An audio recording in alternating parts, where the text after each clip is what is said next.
One of the reasons why I do what I'm doing here is because you hear me say it all the time, but we've got to be good stewards of our organization and of our people and of our team.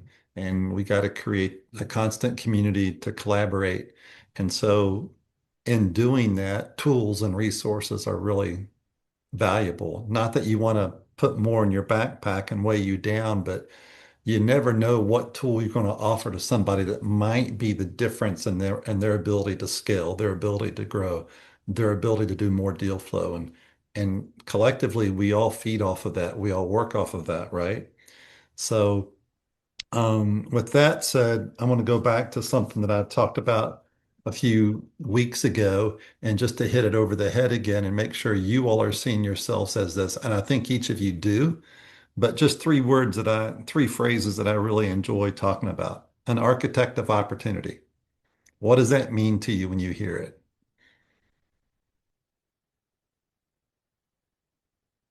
You manufacture the opportunities that come across, your plate or your desk, so to speak. They're there. You just have to identify them and kind of run with the football, so to speak. Hmm. How do you identify them then, Tommy? Without being corny, you just have to pay attention because they're Right. always there. Um, there's ways to back into the equation if that's however your personality style is or your work style is. But, some people identify their goals and back into the equation there. That's probably what I do the most without fully self-diagnosing myself on every situation. But I think that's probably a good place to start. Michael, Mhm. Dana? I think you become a connector of people. Um, I have written down, I've used what you taught us a couple weeks back, the what's new, what's next, how can I be of service? And then you listen, and then opportunities will, orchestrate themselves. You'll be able to, create those because you see overlaps, you see connections, and you bring people together Mhm. that normally would may not have collided, so to speak, but you Right. can you can you can create that opportunity. All opportunity comes out of conversations. That's what I teach all the agents in my group.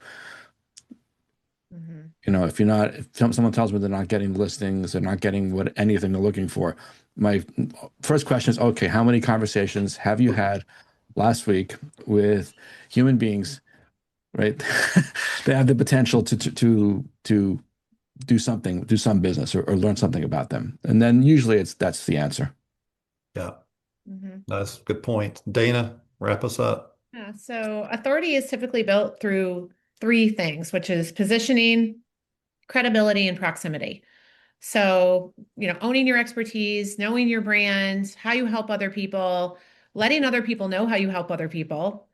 The credibility is being seen on stages, platforms, trusted sources, referrals, testimonials. And then proximity is obviously being in the right rooms with the right people, whether that be virtually or in person. So again, being seen as an authority in your market just by being in those rooms. So you could be sitting next to somebody who has way more experience, way more accolades, whatever it is. But if you're positioned properly, you're going to get the business before them. Because if people don't know who they are, they're not going to just stop the scroll on somebody that has three or four or five letters after their name, right? They want to know who you are and how you help them. So, and they want to see that you're out there moving and shaking with those people. So, I totally agree. Another term that fits into here is facilitator. You remove friction mhm. so people, deals, and ideas continue to move forward. So you identify where's the hurdles, where's the obstacles, where's the friction, and you're ahead of everybody else doing that. And you're trying to circumvent that and do a go around or go over it or go through it or stop and redirect.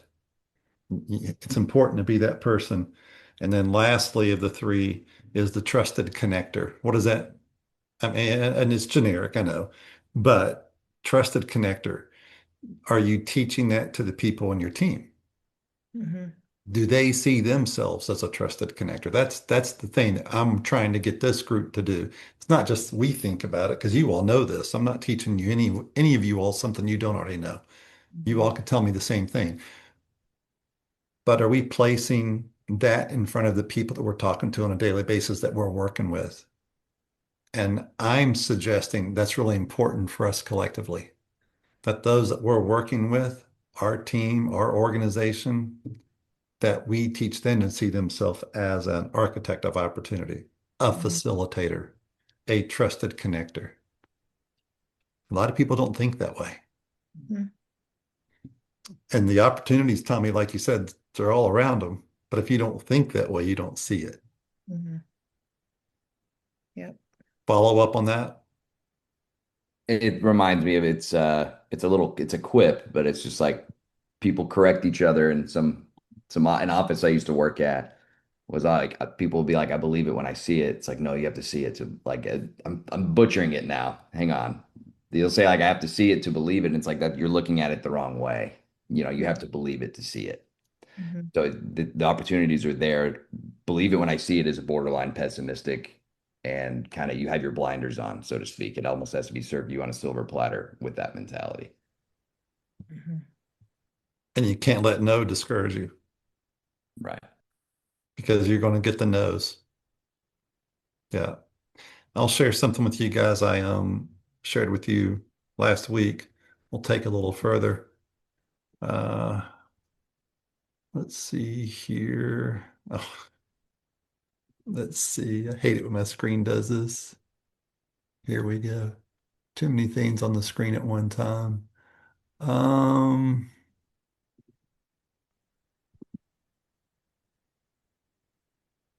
I put this in front of you guys last week. Are you seeing this? Yes, no. Yes, I am. So I created a dashboard, and it's just samples. These headings at the top of each column and going across rows threes and four. For me, I've got, and again, this is a sample dashboard. Faith, husband, father, son, health, fitness, closing, schedule, listings, revenue share, accountability, support team, social media, so on and so forth. So you can create this, what I refer to as your living dashboard. How are you doing? It scores how you're doing. And if you want to have some fun with it, what you can do is you can color code these. Let's say you feel like, well, let's take Tommy right now, right? He might say that his health fitness is a 80%. All right. So he looks at that and says, "Hey, I'm doing pretty good. How do I take that up to 90%?" Or maybe he looks at his social media that he's building for his business and he sees that and he puts it in yellow and says, it's not even at 50%. So I'm going to put it in yellow. That stands out to me. How do I get that to 50% next week or this month? He might take his speaking engagements and he might see that at a 90%. So he feels really good about that. But maybe he's not investing into himself right now. And he knows maybe want to improve his professional services or take another course or get another certification. So if you take this chart and you personalize it to yourself, you can print it out once a month and you can utilize a tool like this as a dashboard to look at it. And if you're honest with yourself, you'll see where there's greens. I like them to be green if they're 50% or higher. A light green at 50%, a darker green, the higher they get.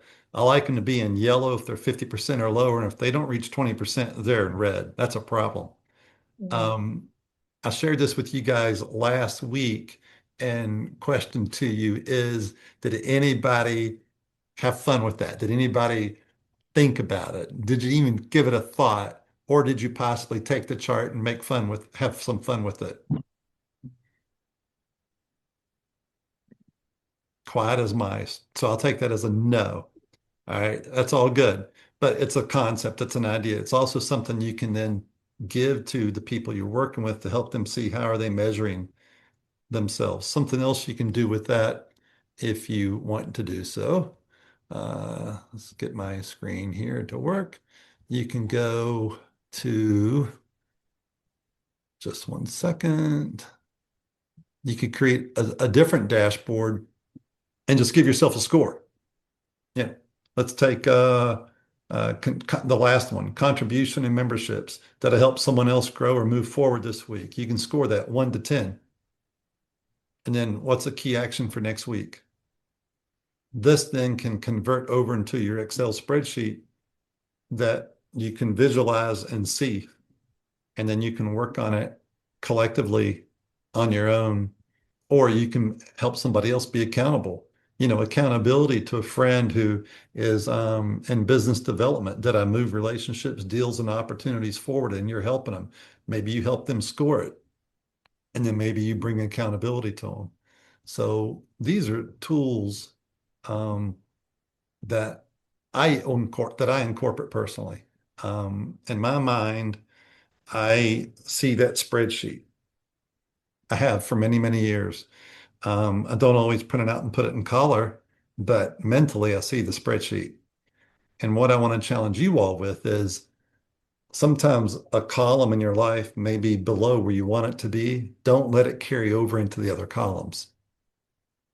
We've got to be able to separate those because one could be negative, one could be great, but if we're not careful, we let the one that's not producing real well to override the ones that are doing really well, and that can overall affect what you're trying to achieve. Any thoughts on that? You like the idea, bad idea? You want to talk about that further? You think it's good for the group? Thoughts?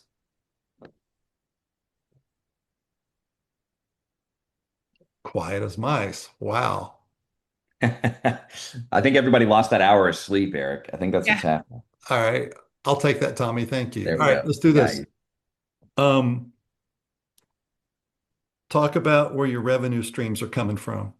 Each one of you just go around the horn, is listings, sales, opportunities, transactions, commissions, revenue share. Go around the horn and each of you identify where your revenue streams are coming from, just overall, just not details, just bullet points.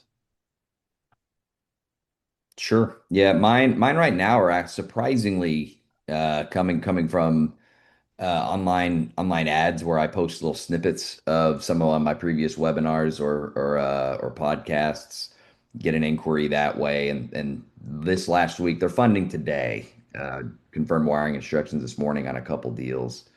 Um, that's not always the case, though. I do get inquiries through LinkedIn. I get inquiries occasionally through X. But lately, for whatever the reason is, those little snippet ads have been getting traction where social media has not. And referral business is kind of it's in the mix. But what's standing out is right now are those ads getting traction. Can you elaborate on those ads? Where are those being placed? Yeah. So right now they're primarily placed on Facebook and Instagram, which that's why I say I'm surprised. I kind of just do that to maintain a presence, to be honest with you. Um, in my previous, if you don't count the last 3 or 4 weeks, it's just kind of there. Mhm. Um, just my experience, especially in the mineral rights space and more loosely the commercial space as a whole, LinkedIn is kind of more of a demographic than your Instagram or your Facebook is, at least in my experience. But that's where I've been getting these the past few weeks. Strictly my Instagram and Facebook ads leading What are to you inquiries. spending per day? What are you spending this okay? We're about to up it, just given the recent traction. But we're spending 2 grand a month on Okay. Yeah. Facebook and Instagram Yeah. ads. Yeah. Okay. Okay, cool. Thank you. Yeah, sure thing. Dana, tell us about you, where your revenue streams are coming from. Yeah, so I mean, real estate referrals always. My consulting firm, which is I'm really ramping up there. I have a very, very, very large account that I'm most likely getting, so that will be amazing, and that is in the real estate space, so that's great. Um, so I'm keeping my fingers crossed on that. My digital products, my network marketing company that we're like one of the top earners in the company there. So that's a travel platform that's totally different than what we do here. But it's nice because it just kind of is a residual. Um, yeah, so it's really my consulting business. Oh, and revenue share. Revenue share. Did I say that? Yeah.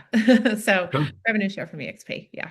Well, what became of you were talking to someone out, I think maybe Arizona, New Mhm. Mexico, any Yeah, and getting Arizona is traction? it's a brokerage. So the consulting is going hand in hand with that.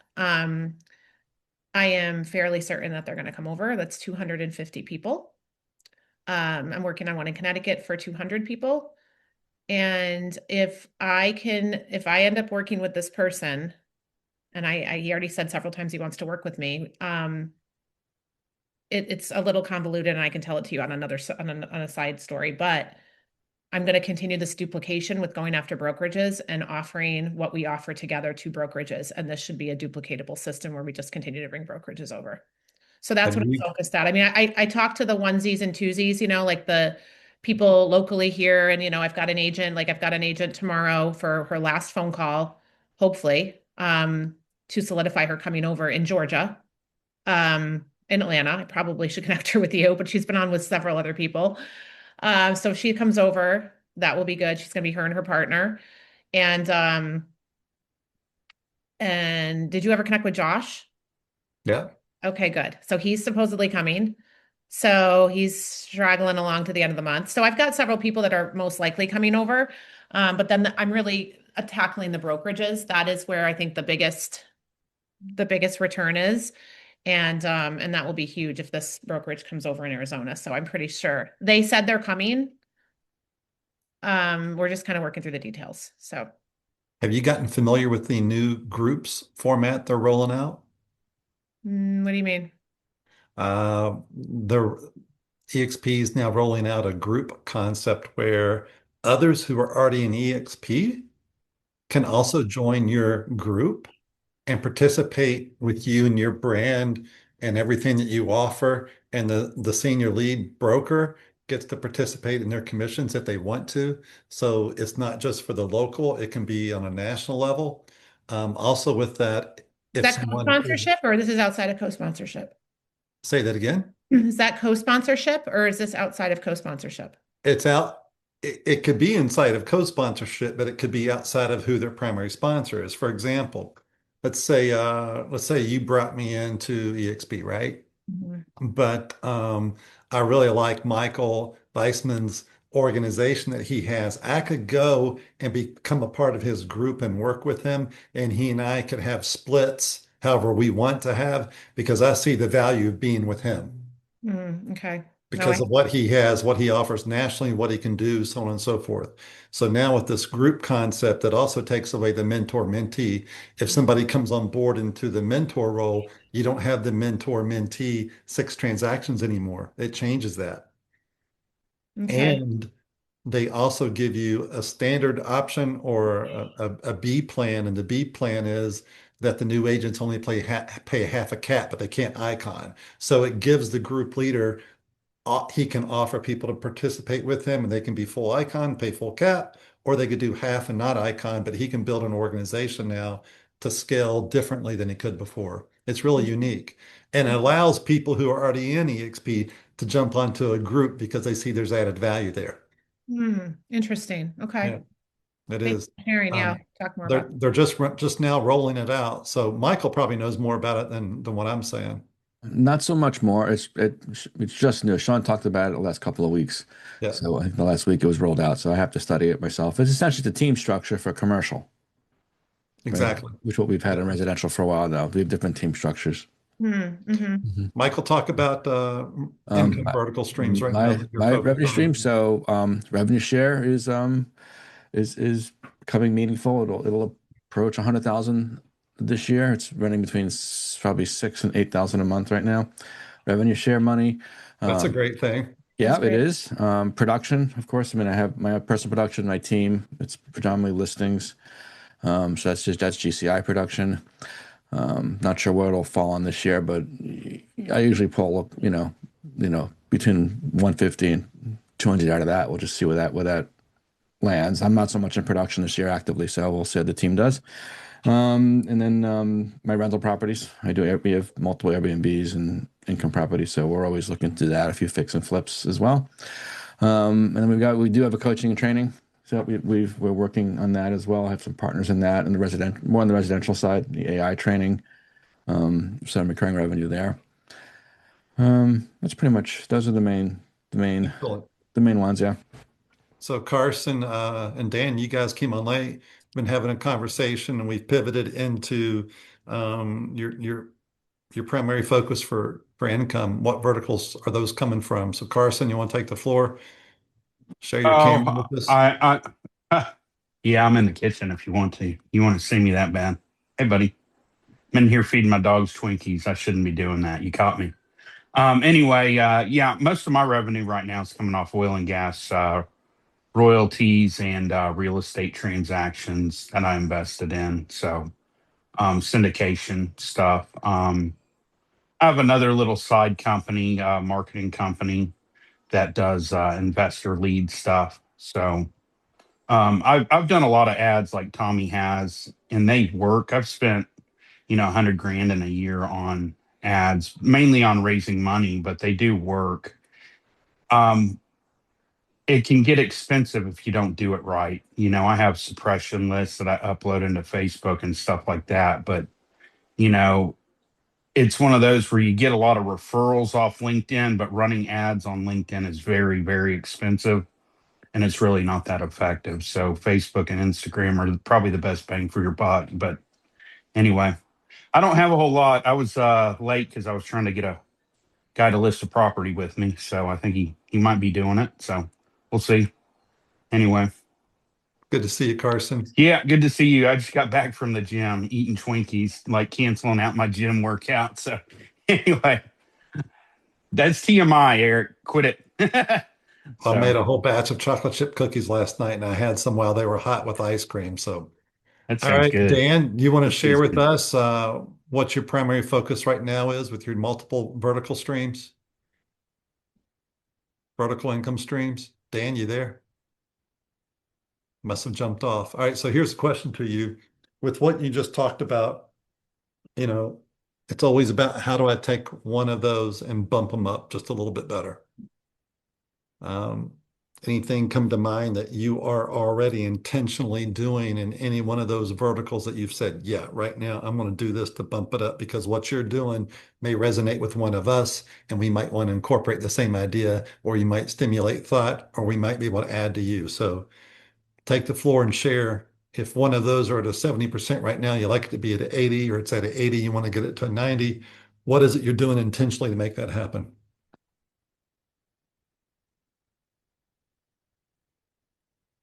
I mean, I can answer on that if you want. So, I mean, I have a plan for each of those verticals to improve them in the next 12 months. So, um, agent attraction, growing revenue share has been a huge focus the last 18 months. I've set 2 appointments a day, 10 a week, pretty much consistently for the last 14, 15 months. That's converted to about 45 agents joining. So, I mean, and a few teams and groups. So I'm now spreading that out further to really leveraging co-sponsorship, right? So leveraging co-sponsorship, meaning I'm now actively reaching out to EXP agents, particularly in New England, where I have a pretty strong presence, and inviting them onto EXP Explained, understanding co-sponsorship because a lot of them don't understand it. And I've co-sponsored a number of agents now through that. With like Keith, for example, who we all know is one of my co-sponsors on a large kind of hybrid resi commercial team that's doing really, really well. So I'm actively pursuing co-sponsorship opportunities, not just waiting for them to call me. From production, now that I've moved my license to commercial, and I've not been a commercial agent, I've been a residential agent, right? We've done about 100 transactions a year at a commercial team during the peak of COVID. But as I move it into commercial and business brokerage, I'm starting to do exactly the same thing, webinars for the local agents here to uncover opportunities and orchestrate referrals like we opened up with. So what I find is that you need to create awareness, like Dana said, that you are a resource for these residential teams and residential agents in your marketplace. But aside and being seen as a part of it, Keith and Eric teach us that all the time, but also creating opportunities to be seen. So specifically, so I have a webinar that had to uncover an extra $100,000 of income in your current book of business, in your current database that you don't know is there. It's invisible to you through commercial and business brokerage. So actively pursuing those opportunities, and that I think will lead there. And then when it comes to like my investment properties, we're just always on the hunt. I mean, if we either we're going to buy, rehab, flip, lately it's been buy, rehab, refinance. I mean, it's just whatever. That's just opportunity that we're going to find. So Good stuff. There you go. Yeah, Yeah. Thanks for sharing. you bet. Hey, Eric, I'm doing events out in the outskirts in Murfreesboro. The main goal is to network with business owners and residential agents. I think that's where the residential agents are closer connected to the community as far as business owners, properties. That's where most of the referrals go to. Um, I just now got the website up, and it's going to be here out in the outskirts in Murfreesboro. We're going to hit like Chattanooga, Knoxville, some of these smaller markets, because there's plenty of events in Nashville and the bigger markets, but really getting to those developers and others outside of Nashville. So, there's plenty of events in Atlanta. We're just trying to get out into the suburbs and meet the owners there. So anyway, just meet new people. We meet so many of the same commercial agents all the time, and they're all great people. But I'm wanting to touch new faces. So anyway, and I'm continuing to syndicate. I introduced a guy that's liquid for a large amount of money to somebody that's up here raising like $40 million up in Tennessee. So I'll get a little syndication money off that if it happens. It's just an introduction at this point. So anyway, Good lead. so yeah. So, Jackson, you're a new face for me. Say hello. Tell us who you are. Give us a little background, please. I'm Jax. I'm out of the California, Northern California area. What And part of so Northern California? I'm up in Chico, Aaron Rodgers County. Okay. Yeah. I was many years ago. I worked up in the mountains of near Etna, California, at a Oh, camp, and that was just gorgeous country. okay. Yeah. No, there's some neat areas out here. So for sure. How did you tell us about your commercial? Tell us about your real estate experience and what you do, and how you got connected to us. I've been in the business since '05. Um, I was teaching at the community college. I have a master's in education and got my license. Joined the Keller Williams uh, thing twice, and then so I'm connected with Michael Wiseman a little bit, and so came across his group and came across this, and I was getting into this. So Well, it's great to have you here. yeah, well thank you. I appreciate that. Anybody else want to spend time on the income verticals you're working through real estate and how you're trying to take it up to the next level? Okay, I think that's a wrap. All right, so listen, I'm going to hit these points again. See yourself as a facilitator, somebody who eliminates the friction, figures out the goes around, knows when to stop the brakes, redirect. See yourself as that person. That brings added value to people. See yourself as an architect of opportunity. Learn to listen, ask the right questions. What new? What's new? What's next? How can I be of service? Listen, engage. And then lastly, be a trusted connector.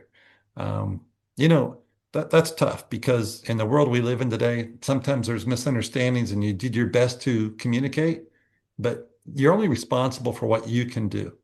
And just take the best steps you can, have integrity with what you do, always be honest and direct, but you can't always dictate what somebody else takes away from what you're doing. You just got to be true to who you are and true to what you do. And I believe by seeing yourself as those three ways, a facilitator, architect of opportunity, trusted connector, great things will continue to happen for you if you ask the right questions and you listen, you build the right relationships. I'm all about that. Always have been. It's something I believe in, and I want this team, all of us, to have that relationship together where we can do that back and forth with each other. I feel like I could call upon any one of you right now. Jackson, just now meeting you, but the people on this screen, I know you're integrity based. Uh, I know you work hard, and I know that you bring added value to everything you do. And so it's a good place to be. So thanks for spending some of your Monday morning with me.